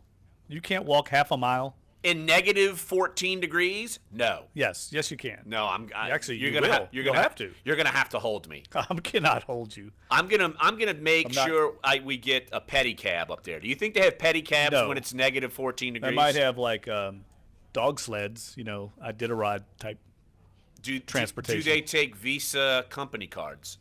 Yes, I'm sure they do. They got a thing on the dog's back. I could slide. I'm sure they it take and them get it done. more readily than the local taxi cab bureau cabs, who always pull the scam that their credit card machine doesn't work. Well, I always pull the I have no cash, so guess what? We're in a pickle here. And I'm not even pulling it. I'm getting out the car. Right. Thank God that trend ended years ago. But look, it's a half mile. It's not going to be that crazy. And we're going to enjoy it. It's not going to be that crazy. Embrace the cold. Embrace it. Do you remember? Have some mental toughness. I don't. Mental toughness. It went away with all my hair. Don't you remember years ago when the Saints played your boy Reggie Bush, your fanboy? I remember going up and playing against the Bears. We were up in Soldier Field. And he came out pregame warm-ups with no shirt on, catching punts and pregame warm-ups. It's all about Lewis did that mental toughness. Keenan Lewis did that too in Philadelphia when it jumped up to a balmy 20 degrees because the night before you were having us go on a wild goose chase, and it was 0, and I've never been colder. 0 degrees that night. That was cold. I have to admit, it was really cold that night. And I was a little misguided in how close Rittenhouse Square was. We got a little lost, so that didn't help matters. So, yeah, I probably deserved the criticism for that night. That's why I don't trust our accommodations. Don't trust? It's half a mile. We're good. U.S. Bank Stadium, one of the more hostile environments in the league. And there's a reason for that. We've talked to Doug Thornton before. Doug Thornton, the local manager for SMG of the Superdome, is also this happens to be an SMG stadium as well. So Doug was heavily involved in the construction plans, architectural renderings, and everything that went into U.S. Bank Stadium. And I've talked with him at length about this stadium. And it was designed to have this cacophony of noise bouncing off the ceiling back down. It's not going to be easy. And the Saints, I asked Sean Payton about this today. I don't know if people realize this. Little factoid, as they say.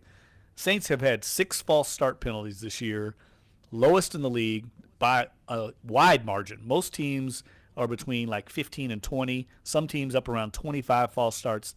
The Saints have had 6, which I think is representative of their discipline and focus and just how good their offensive line is. And I know one was a couple of weeks ago, and it was Brandon Coleman. So it wasn't like an offensive lineman jumping offside. But you at least feel like the Saints can walk into that building, know what they're getting into since they played there early in the season. Of course, it was Week 1, Monday Night Football.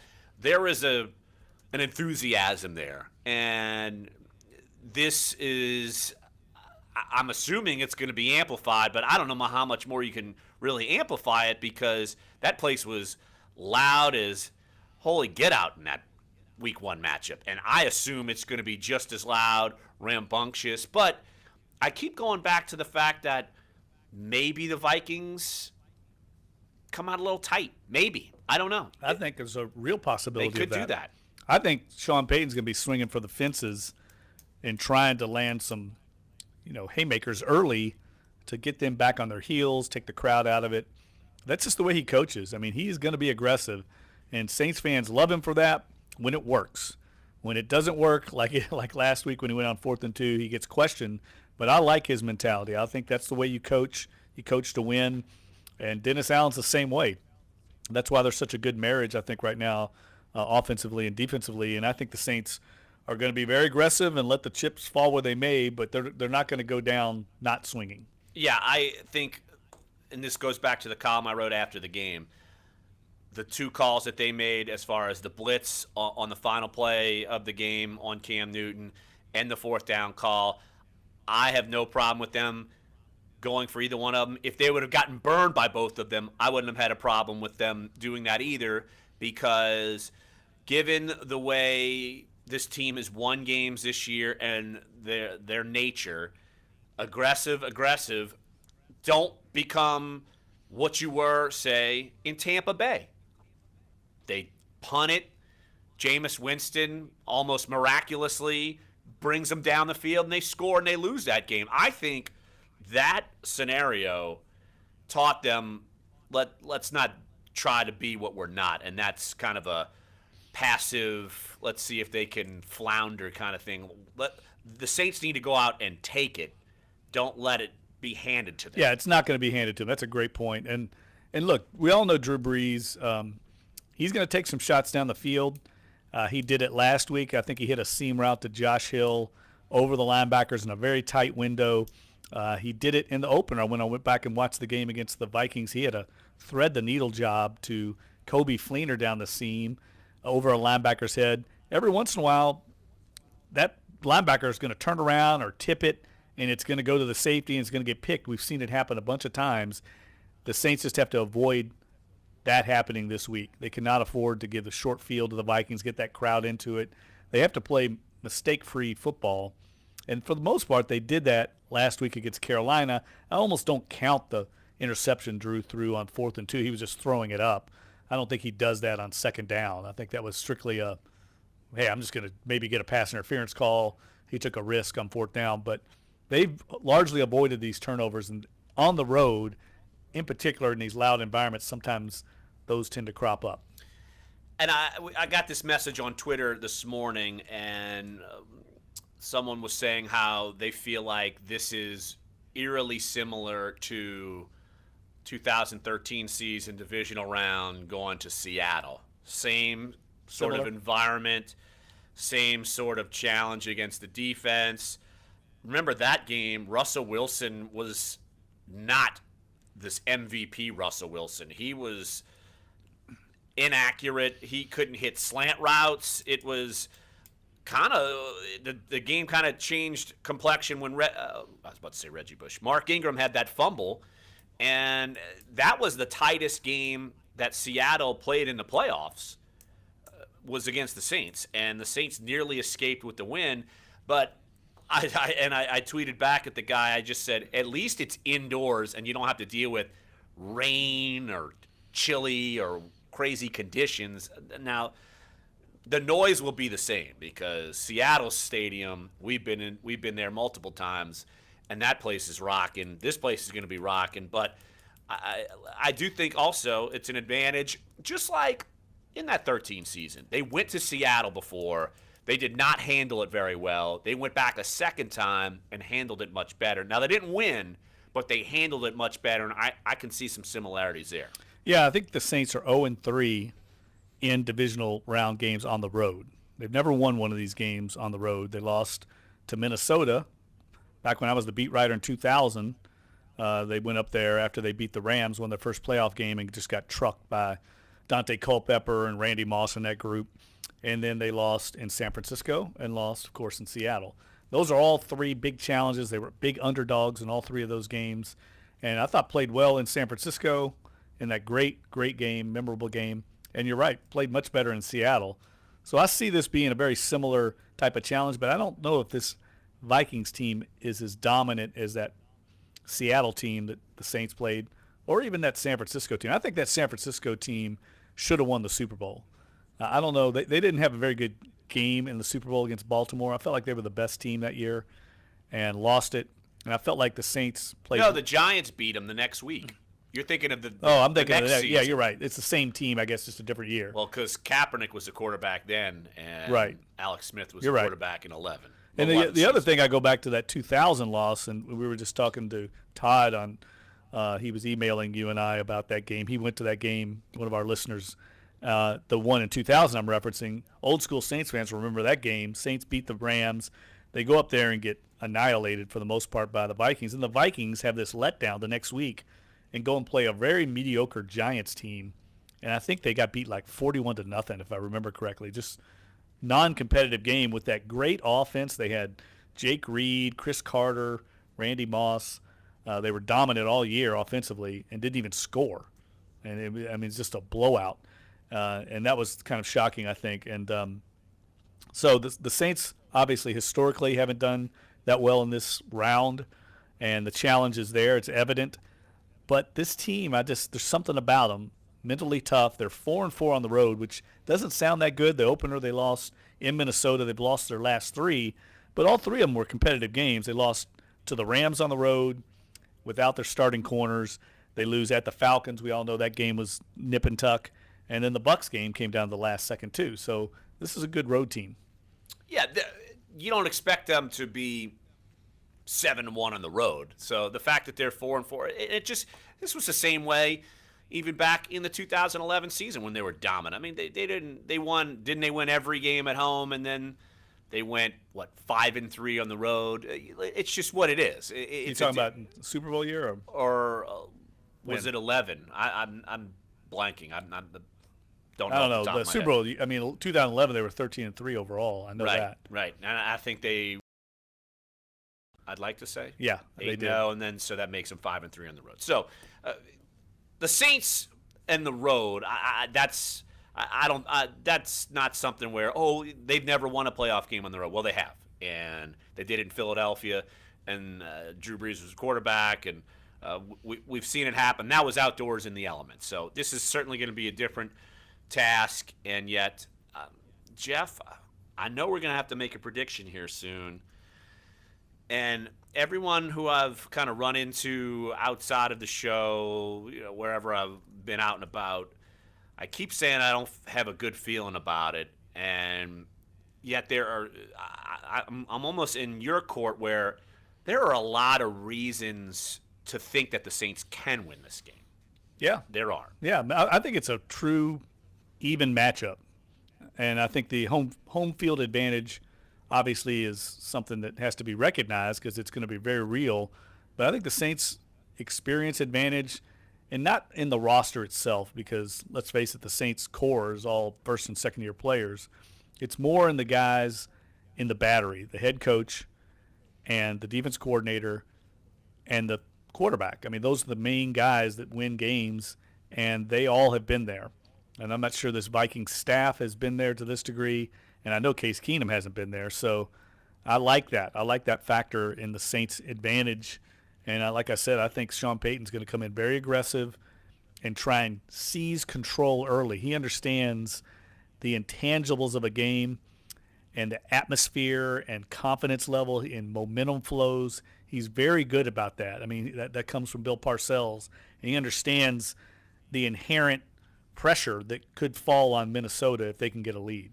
All right, let's take a break right here on the show, and when we get back, Jeff, I've got to go over some odds with you. I love it. Odds McGee. Is right he related here to Speed Bump McGee? I think they're related.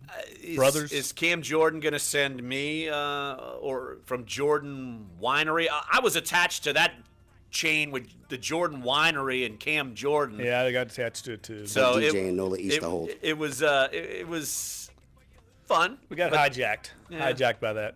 That tends to happen. You know me, I don't like getting hijacked. Yeah. Then you should have not been attached to the front page of our paper on Monday. We got Right totally before a rant hijacked. from you, Jeffrey. Dave, Thank come you, on, Dave. man, spare me the old man rant. Jeff's soapbox. It's a client. It's a fan favorite. Jeff's soapbox. And it's a large soapbox at that. Oh my gosh, a big old box of zest. That's what we need. So, DJ NOLA East is on the line. We'll get to him when we come back. And then don't forget, we're going to hear from Tulane men's basketball coach Mike Dunleavy, his reaction to their loss last night in Memphis. And it was spicy, I'll say. Spicy at his own team. Spicy. So we'll hear from that later on in the show. But we'll hear from DJ NOLA East and get a little prop bet odds. So come on back. Sports 1280, NOLA.com, the iHeartRadio app. Dunc and Holder. Your shot at $1,000 now. Text the keyword WIN to 200-200. You'll get a text confirming entry. Case plus Keenum, I know this is a big game. I know this is a playoff game, but it's a football game. I played a lot of football. To 200-200. Oh, so he did dismiss New Year's Yeah. resolutions. So I was right. Accurate. I first saw it. So we got DJ and NOLA East. Now we have an Adam in Jacksonville. Okay. And yeah, it's weird. It only let me download it on my phone. It's not letting me download it on the computer. So. What about the 1280 website? No, Wait, there. No, that's where. Oh, you know what? I don't know. That's where I was on 1280. About iHeart. Yeah, no, yeah. I think it links you straight to the iHeart. It does yeah, link it it. sends You're right. you over there. You're right. So I guess Well, the best thing we could do is whenever you upload podcast, just email them to me. Yeah, I'm working on that right now. I'm going to pull it to make sure it works properly. Yeah. Yep. We changed from Spreaker, which was friggin' awesome and worked great, to this new Post by Futuri, and it doesn't have it just only sends it to like the website, Twitter, Facebook, and that's about it. Yeah. So it's kind of aggravating because Spreaker was awesome, dude. I mean, it sent it out to everybody. Doing it. Yeah. Well, the problem we had, as you know, Dave, is like people were going to SoundCloud and iTunes to get it, and then we weren't getting it to them, and they were asking us about it. Yeah. I mean, I got asked about it today. Teachers. But you know what? Here's the thing that I'm pretty sure you guys will appreciate it with the way the corporate world works is that they are trying to drive web traffic to their specific sites. Right. So, that like right now, I think this quarter, iHeart's goal is to generate, monthly unique visitors to our website. So obviously, they want to trend everybody or send everybody to the websites because that makes us look better or whatever. Right. But it's a pain in the ass when you've been doing it one way and you got people, because like one guy actually emailed me here at the station and said, I used to download it on something. I forgot what it was. Heart damage. Yeah, that's the problem is we switch midstream on people and then you alienate them, Yeah, right. Because the guy, that's what it was. The guy was like, it's like podcast fanatic or some crazy ass thing. Wow. And crazy. So, well, what Spreaker did, since it generated content all the time, all these podcast sites, they were using it as a kind of like a farm system. They go there and pull it because it generated new content every day. Diner? Hey, bud, no, as a matter of fact, you haven't. That's because you don't. Oh, I got another request. Do we have ratings? Yeah, I'm waiting to find out. I know we got them, I think, yesterday. Okay. The TikTok Cafe, where the video poker's always hot, Causeway and I-10. Better known as the intersection of E. coli and salmonella. Come on. This is Dunc and Holder on Sports 1280, New Orleans. I hung down in a Calio. A hand clap with the Magno. Welcome back, Dunc and Holder. Let's hit the phone lines. 504-260-1280 is the number to get involved. Let's head to NOLA East and DJ. Hey, DJ. Hey, thanks for Larry, giving us a call. Jeff. Look, I feel good about this weekend. I think the Saints defense is going to play real well. And, even though missing a few pieces on defense, I think the players that have subbed in have done an incredible job. On offense, though, the offensive line wasn't, as intact as it is now. I don't know if Ramczyk, was playing his first NFL game. He didn't have, a tackle. And I think Zach Street and the tackles really had a tough time with the speed rushes. And I think, we've improved to a point where I think that won't be nearly as bad as it was in the first game. Even though, as some people have mentioned earlier, y'all might have mentioned about the fact that the Saints did move the ball. They just got clogged up in that, and they got in 20 yards on in. But I think it's going to be a different game because we have a different team. And I feel good about this weekend, and I look forward to the Saints win. All right, DJ. Hey, thanks for the phone call. And it's the more we get closer to this game, and we're still a few days away, Jeff, you're in that boat. I feel like I'm in that boat. It's almost like I'm going to talk myself into taking the Saints. And maybe it's because I'm paranoid that I have no hair now, that I'm just going to might as well like ride Samson, the wave. You've lost your power. I might as well ride the wave. I mean, they got me to get to this point by not thinking they would win games, so I might as well just pick them. And if I'm wrong, I'm wrong. And oh well, I don't know. My logic is starting to be twisted. Your brain's been exposed exactly like never before. Exactly. No, this is a 50-50 game. I mean, anybody that says they know how it's going to be played has no clue. I mean, no one knows. It's just going to have to be played out, and whoever makes the fewest mistakes and the most big plays is going to win. But it is a 50-50 match in my mind. Yep. Let's head to Jacksonville. Let's talk with Adam. Hey, Adam. Thanks for calling Dunc and Holder. What you got? Hey, fellas, real quick. Just a couple things. One, Josh Hill must have been sitting at the bar with me last week because me and my buddies were talking about who makes you most nervous when they touch the ball. And I said Josh Hill, hands down. And all of a sudden, this guy comes up big in the playoffs. So I take back what I said about him. I really think the Saints are going to take this one. The only thing that makes me nervous is them shooting themselves with penalties. We saw it happen in Atlanta. There were tons of penalties called against the Saints, whether it was a false start, encroachment, what have you. I think as long as we can keep the penalties low, I'm confident that Drew Brees and the rest of the offense and that defense can hold them under 20 points. I think we can get away with the win. Hey, Adam, appreciate the phone call and appreciate you taking your lunch break to make sure you give us a listen as you do. He adjusts his lunch for us. That's awesome. Maybe he'll you two can share Rice Krispie treat at some point, Jeff. It's funny that he would bring up Josh Hill as being Josh Hill doesn't scare me as much as Brandon Coleman. Brandon Coleman carries the ball like a loaf of bread. I mean, he got lucky last week. Mark Ingram saved him dearly. If you will go back and watch that, Mark Ingram was the only Saint within 10 yards of that fumble. There's like 6 Panthers, and he got that ball. Now, it was in Carolina territory, or wasn't on the 10-yard line or anything. But Cajun goat can't do that against a team like Minnesota too. It's very opportunistic. Absolutely. Let's hit one more phone caller, and then we will hear about some prop bet odds, which I know. Oh, you're salivating. I love it.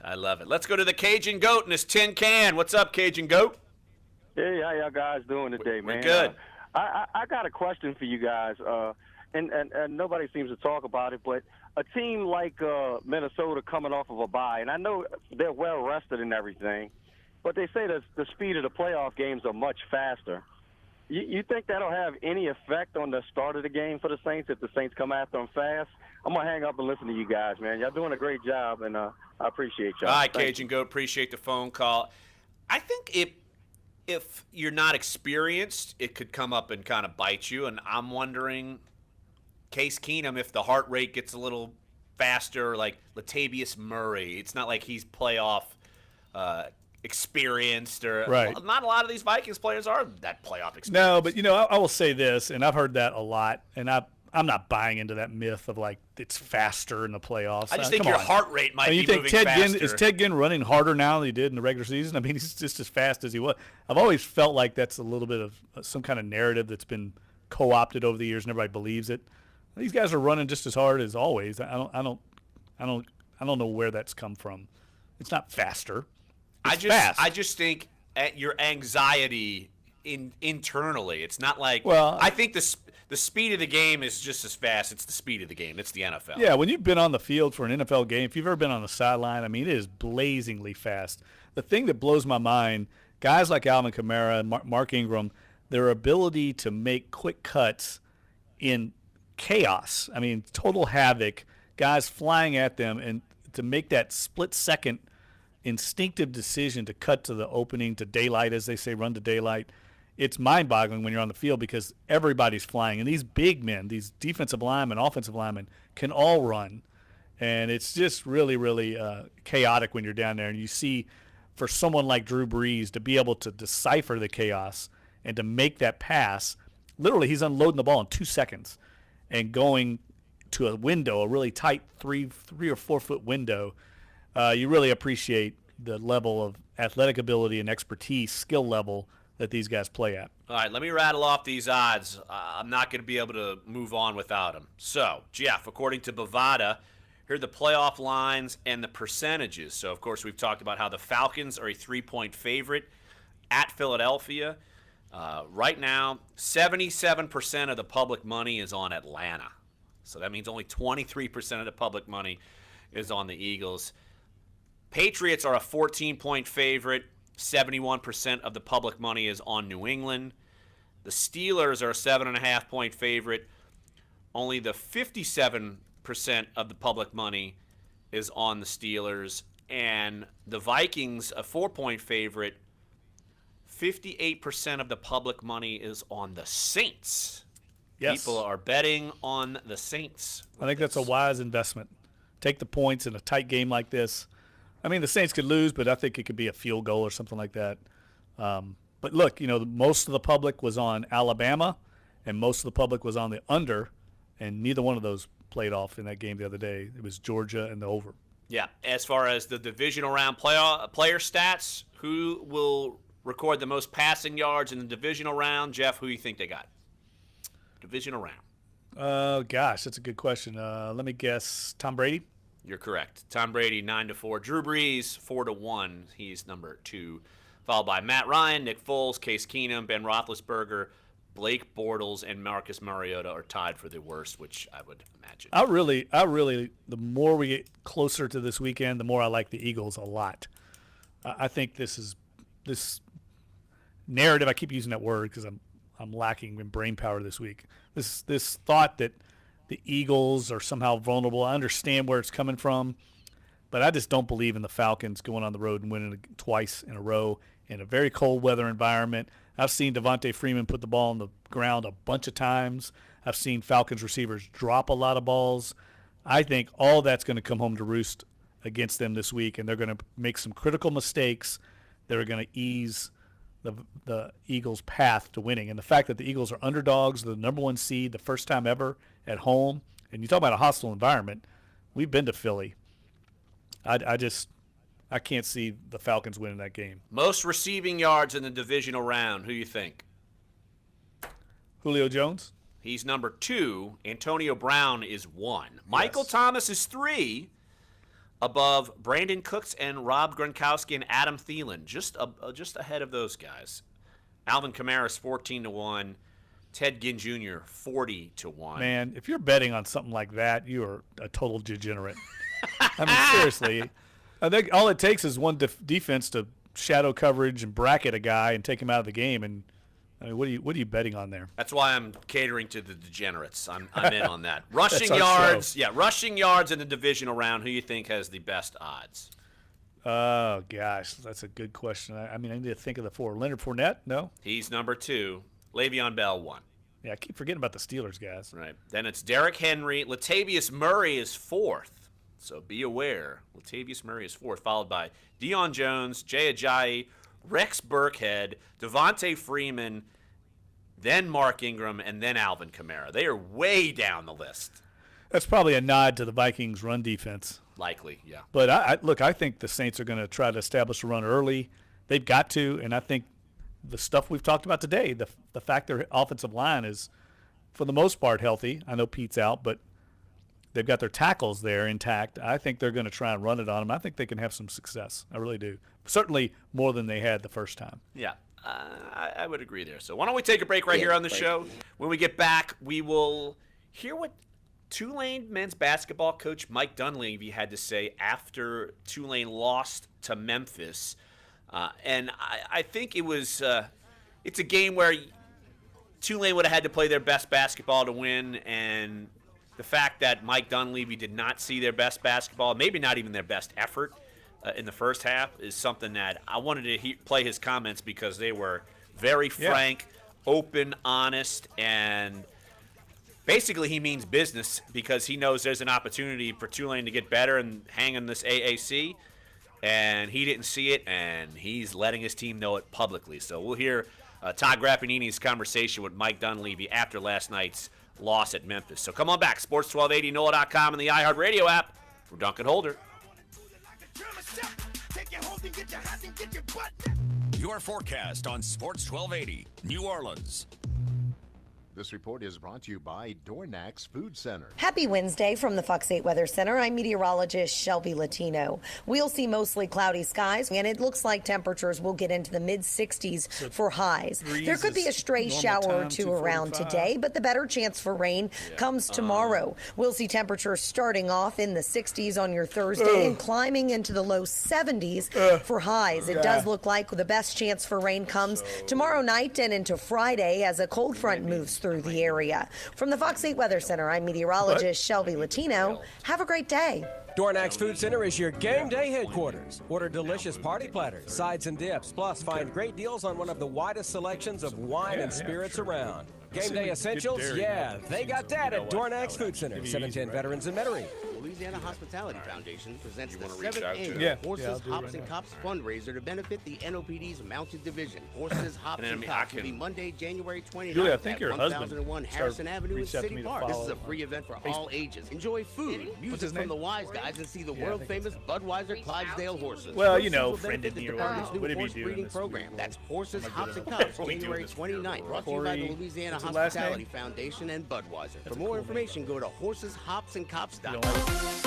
For the divisional round of the playoffs this weekend, think it's awesome. A busy day off the field across the league Tuesday. John Gruden is back as the head coach of the Raiders. I feel unfinished business. I also feel a lot of How you loyalty. I feel a lot of Odemont? responsibility. Odemont, like Cinnamon. Gruden telling Raider Nation at yesterday's news conference he'll do everything he can to get this team on the right track.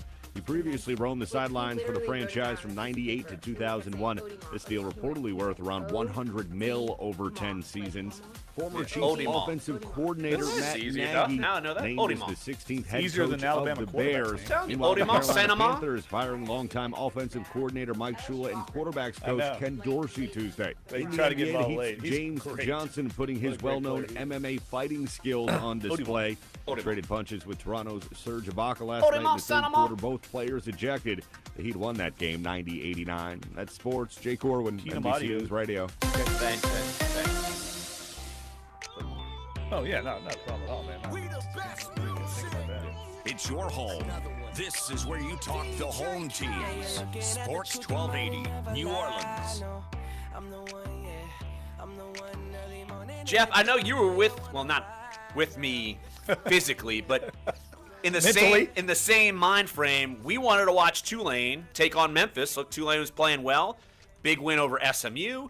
Big win at Temple. They had a chance to get a big road win at Memphis in the AAC, and we were watching the game early, and we kind of tuned out because they got behind early in the game, and we were just like, oh, well, all right, this one's not going to go the Green Wave's way. And they end up storming back, and our friend Todd Grappanini, of course, voice of the Tulane Green Wave, you heard the game right here on Sports 1280 AM, and Todd was trying to basically say, look, the fact that they stormed back, that's encouraging, and Mike Dunleavy had none of it. Like, I'm talking none of it. And I think, honestly, it's a good sign. So I wanted to see and let our listeners hear, in case they missed it last night, Todd's questioning with Mike Dunleavy, and he was frank, and you could tell that NBA mindset. He's like, look, we can't put up with this. Just almost, I don't want to say Pelicans-esque when it's like, oh, they won't show up for the first half and try to storm back. But unfortunately, that's the comparison I've got. Right, exactly. Because they're not good enough to flip a switch. The switch has always got to be on. So let's hear what Mike Dunleavy had to say after the game. I just found it interesting and figured we'd bring it to you right here on Dunc and Holder. As head coach Mike Dunleavy joins us here courtside. Coach, I guess what you could say is you wish we would have shot the ball like that and played a little better defensively in the first half. That's where the game was won, but you got to admire the way your team came back and did not give in. You cut it to 5 points, Coach, made it a 2-possession game, being down by 24. We deserve to lose this game. We deserve to lose this game. We came out with nothing that we talked about prior to this game. We talked about if you're going to beat the team like this, you got to put your big boy pants on. You cannot let them come beast you on the boards. You cannot get beasted in the paint. I think we gave up 30 points in the paint in the first half. I mean, that is just a joke, okay? So it's got to be I got to get on you at halftime for you to come out and play hard and do what we need to do. Now, of course, we did better. But, giving up what we got up, you had to almost pitch the perfect game the second half in order to win a game like this. And I'm really disappointed. Again, we take, 2 steps forward, then 1 step back, and I'm hoping we can move forward again. But, we've got to get tougher. There's opportunities to take probably 20 charges in this game tonight. I mean, we have nobody who'll step in and take a charge. And we had one where Blake Paul, he got hit. I think I'm going to go back and say it was going to be a charge. The guy called him for a flop. I told him, we haven't had anybody take a charge all year long. Nobody knows how to flop, okay? If he went down, he got killed. So, and then I get a technical foul on a review play that's reviewed. It's a 3-point play. I mean, guy had 2 feet in the paint. Thank goodness they reviewed it, but I gave 2 points back on it. So, anyway, could have been a tighter game, could have been a better game. But I'm really disappointed in our guys. Well, Coach, I guess the question is, and I guess if you knew the answer, you'd do it, but it seems to be a trend of ours to start slow in games, and then we're forced. It's just really tough to get down by so many points and be forced to come back every game like that. Well, sometimes it's not in our nature to be tough. Okay, and so and that's the part that has got to get better. We've got to be better in that regard, and if we're not, then I need to get players that can be. And that's the message I told these guys. I said, look, if you want to, you can beat all the teams out there you want to beat, but if you really think you have a chance to play in this conference, I mean, you've got to be tough. You not only have to be good, you can skilled and understand what you're supposed to do and move the basketball, do positive things. But hey, sometimes guys are just going to come in and brawl. And this is a team, they came in and brawl. They probably got 4 guys with size 24-inch necks on that team, okay? And they just came in and beasted our guys. You got to go get them before they get you. Well, Coach, it's not going to get any easier. UConn's coming in, and they're going to pretty much play the same type of style basketball, so we'll see how tough the Wave gets in the next couple days. Yes, we will. Thanks. Coach, thanks so much. Not much more to be said. No, not much more to be said. My goodness. Graf was navigating that interview very well, I might add. Did a great job. And you could tell, look, Dunleavy, he's been there. He knows. And the toughness factor is one of those intangibles that you should always be able to bring to a court or a football field. That's not has nothing to do with talent.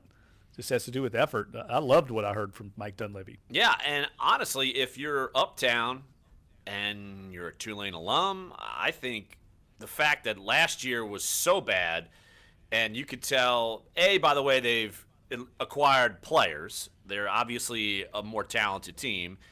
And the attitude from that, you lost, and the score, you're going to go back and look at it, and Memphis beat Tulane 96-89. And you're going to think, wow, that was a great game by Tulane to hang in there.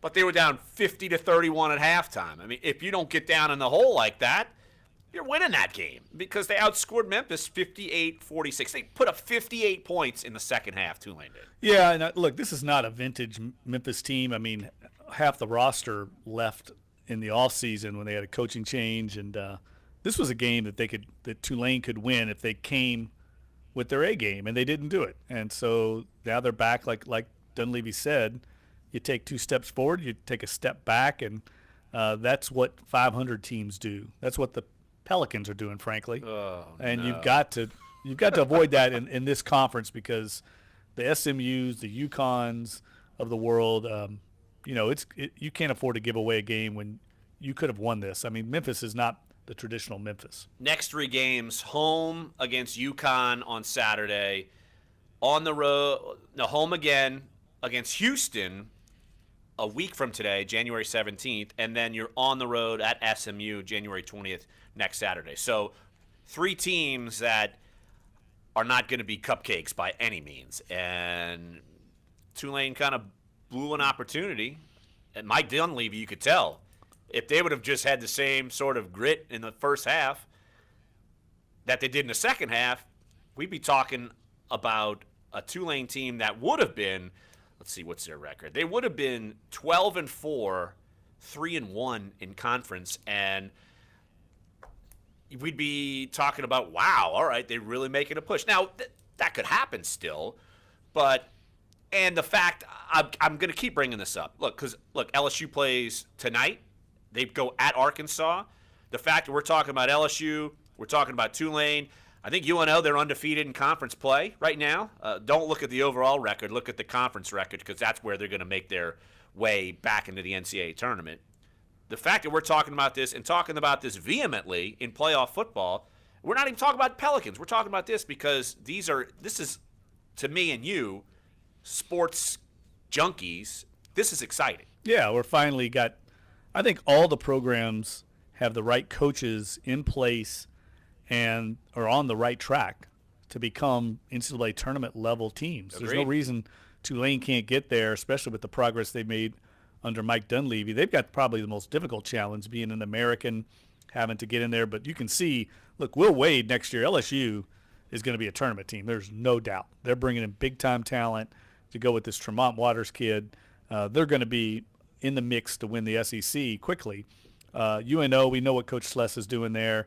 I was kidding him earlier this year about the overscheduled, because they played a lot of tough teams early. That's why their overall record's so Right. bad, because they went and played some quality competition, and basically they were kind of getting run over, and you got to take a deep breath out in the lakefront and be like, okay, wait till conference play, and now it's working out. Yeah, for he the did that with a Privateers. purpose. Right. He knew what he was doing. Right.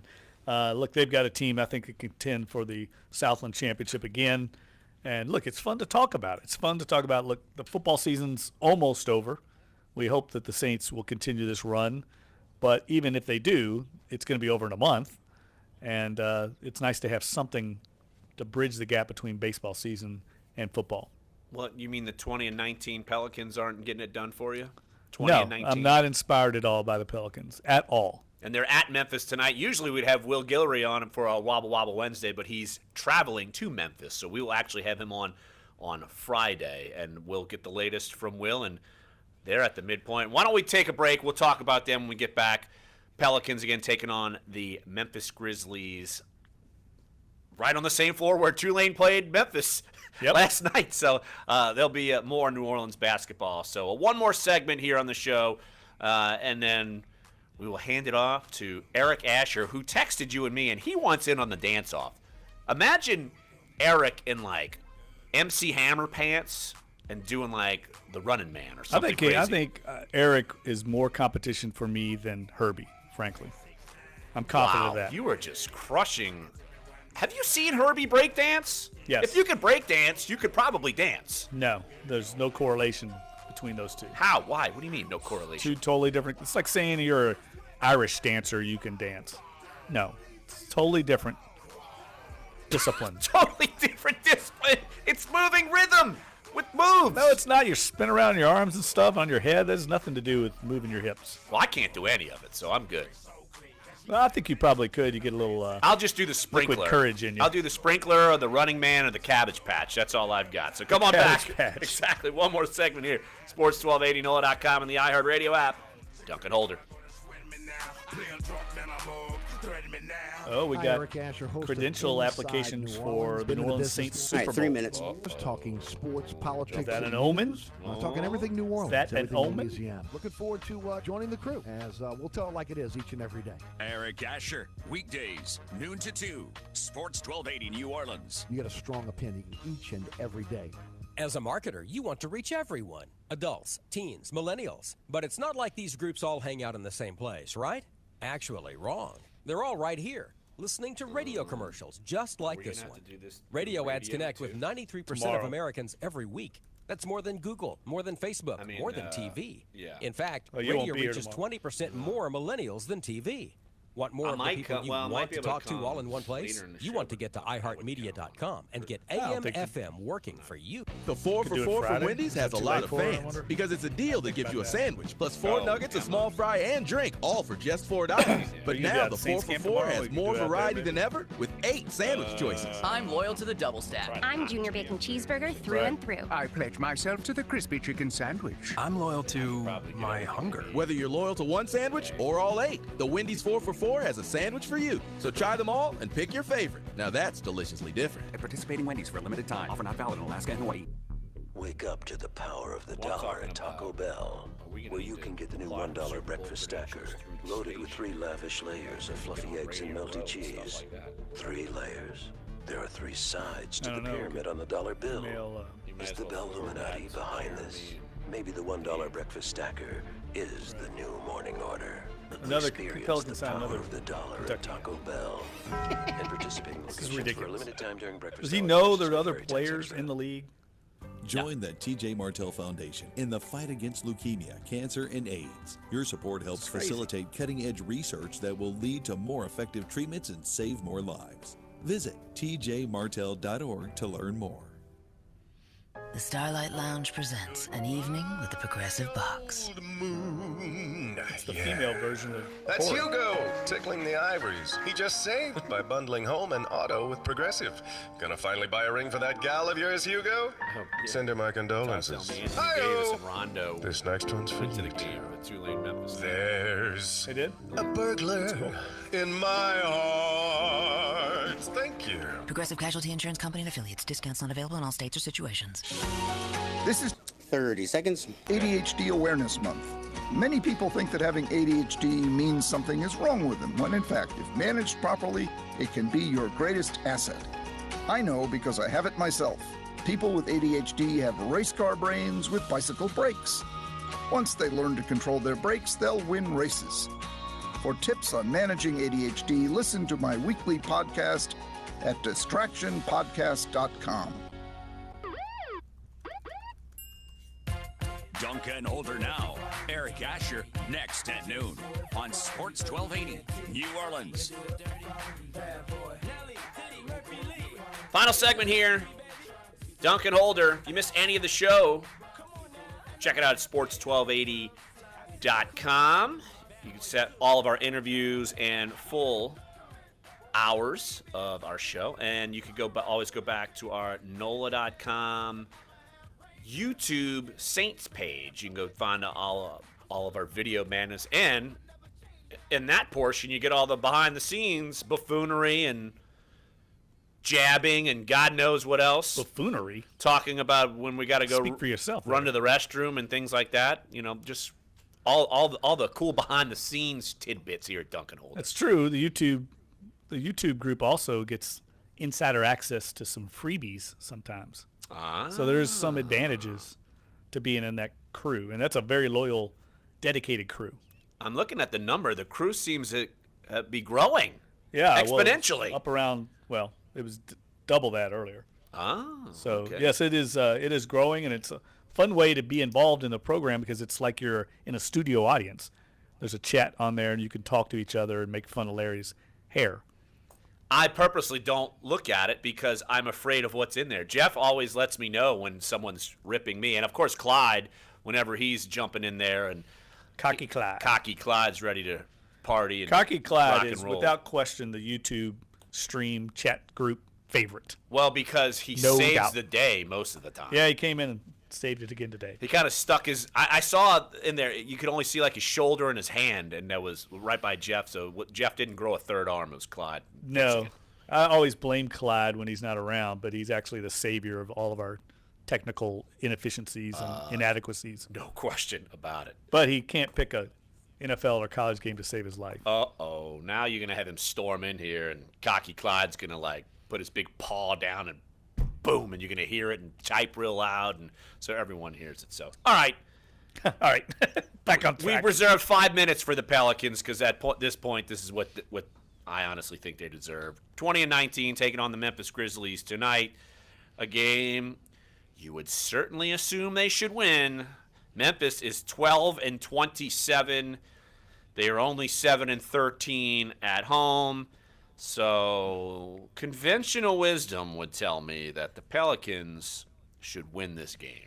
They lost the season opener at Memphis, if you recall. There goes conventional wisdom. Yes, they did lose up there, but that was a different Memphis team. They've had some injuries, like a lot of teams in the West, and the Pels should definitely take care of business. Marc Gasol, I think, is still healthy, though. And he's always a matchup problem for him, so there is that wild card. But, look, I was just grousing during the break, kiddingly, but the Pelicans signed DeAndre Liggins today, another Kentucky player. They now have 5 on the roster. They appear to not believe that there are any other players in the NBA pipeline that they can sign other than University of Kentucky. Well, they're going to bring back Jamal Mashburn and Jamal McGlure. They're going to bring back the old Hornets. Antoine Walker, who's now on SEC Network doing some of that stuff, some of their college basketball games. But look, the big question tonight, Anthony Davis, his health. I mean, he left the game, and curious to see if he plays. And, again, usually on our Wednesday show we have Will Guillory, but he's traveling up to Memphis right now. So we're going to be on the ground at, is it FedEx Forum? Is that what it's called? Yes. The old pyramid? Is that it's still shaped as a pyramid? I think it's a different arena. Could be. I don't know. I think it's a completely different arena. I think the old pyramid I'm asking, like I is don't like know. a shopping mall or business. They made it into something. Like a Busch Gardens? Yeah. It's a totally different that. arena, but it's not the most hostile place to play. And the Pelicans match up well in this game. I like their chances in even this one. without Anthony Davis? Yeah, even without AD. I think they can take care of business against this team. Grizzlies are beat down. Now they can't go out there and 2 minutes do like the Tulane did and just try to flip a switch, which they're prone to do. Exactly. That's why I'm just okay. They've got to take care of business, as they say. But I like their chances in this game, and it's a big one. I mean, they need to start establishing a winning streak and some confidence. They've won 1 in a row, so that's good. But the teams ahead of them in the Western Conference, OKC, Denver, they've lost 2 in a row. So the Pelicans are now just a half game behind the Nuggets and a game behind the Thunder and 1.5 games behind the Trailblazers. Look, the Timberwolves, they have the Pelicans number, and there's a reason why they're pulling ahead. They're 4th, and their Pelicans are 4.5 games behind the T-Wolves. I just don't see them consistently being able to catch them, so it's going to be a battle 5 through 8, as we really talked about. And 1 minute. Clippers, 18 and 21, they're 2 games behind the Pelicans, so look, we've talked about the schedule before, Jeff, in the month of January. It is a winnable schedule. They need to make some movement here in this month, or it's just going to be kind of stagnation again. I don't have any hope. One thing I would say, Adrian Wojnarowski reported this week that the Pelicans have been very active trying to bolster their roster in the trade market. We'll see if that happens. Yep, absolutely. I want to thank Shawn Tisane. And want to thank all of you for chiming in the show. Look, we'll have a good show tomorrow and Friday as we lead up to Saints, Vikings, NFC divisional round. So come on back for Friday's show. Eric Asher coming up next here on Sports 1280, NOLA.com, and the iHeartRadio app. Thanks again. We're Dunc and Holder. All right, guys. All right. Tomorrow. Thanks, buddy. If you can email us those podcasts, that would be cool. Now won't you drop it? Ooh, take it. Now won't you wobble? Statistics show that 80% of Americans will give up on their New Year's resolution. All right, guys. But there's one thing Americans never give up: AM/FM radio. In fact, TV reaches 86% of Americans. Radio commercials